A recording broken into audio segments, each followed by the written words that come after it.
When most people think of David Goggins, they think of shouting. The viral clips, the intensity, the stay hard persona.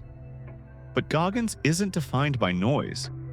He's defined by silence. The pauses, the private negotiations, the moments where the decision to continue happens quietly before any words are spoken. Take his attempt at the 24-hour pull-up record. On the surface, it's an athletic stunt. 11,000 pull-ups in one day. On paper, the action lines are simple. Goggins steps up.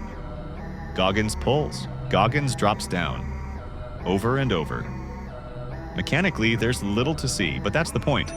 The script is repetitive, almost boring, which means the real performance isn't in the motion, it's in the pauses between them. By hour 8, his hands were shredded.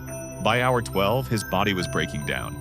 The cameras caught him leaning against the wall, sweat dripping, his breathing heavy. He doesn't speak. He doesn't complain. He just stares at the bar. That silence becomes action. He's weighing the choice, stop here or step back up. Later, he begins urinating blood, kidney failure setting in. Most people would collapse. The footage shows him sitting, motionless, as medical staff surround him. He looks straight ahead, unmoved, as if waiting for the pain to pass. Again, the script notes could read, Goggins doesn't react. Goggins waits. Goggins endures. Eventually, the doctors intervene. He's pulled off the bar, the attempt abandoned. If this were a movie, you'd assume this was the end of the story. But Goggins treats it differently. The inaction, the failure, is only part of the performance. Months later, he returns. This time, he finishes. 4,030 pull-ups, a Guinness World Record. On paper, his dialogue about the attempt is sparse. In interviews, he says simply, I didn't stop. I came back. The weight isn't in what he says, but in how little he needs to say. His restraint gives the words more meaning. The same pattern repeats in the Moab 240, a race across deserts, canyons, and mountains in Utah. 240 miles on almost 10 consecutive marathons. It takes most runners 4 or 5 days. Goggins finished in just over 63 hours without sleep. The footage tells the story. By the second night, his movements are slowed, his speech slurred. At one checkpoint, he sits in a folding chair staring at nothing, his head drooping. He doesn't ask for help. He doesn't complain. The script lines could read, Goggins sits. Goggins breathes. Goggins waits. What he's doing is inaction. But that inaction is everything.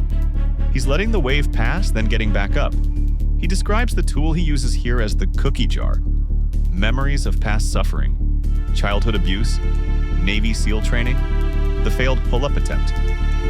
He reaches into the jar when he feels finished, pulls out a memory and reframes the pain.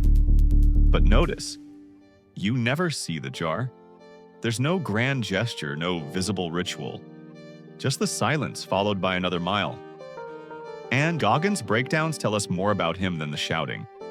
When he collapses, when he's hospitalized, when his breathing is panicked and shallow, these are moments when control slips. They remind us that he isn't a machine. He's a man who keeps choosing to continue even when his body refuses. Goggins' presence is in the pauses between repetitions, the seconds where most people would stop. His myth isn't built on his loudest words. It's built on his quietest moments. The silence before he lifts again. The breath before another mile. The space where he decides without drama to keep going. That's why when he finally does speak, it carries weight. Not because of the volume, but because we've seen the silence it comes from.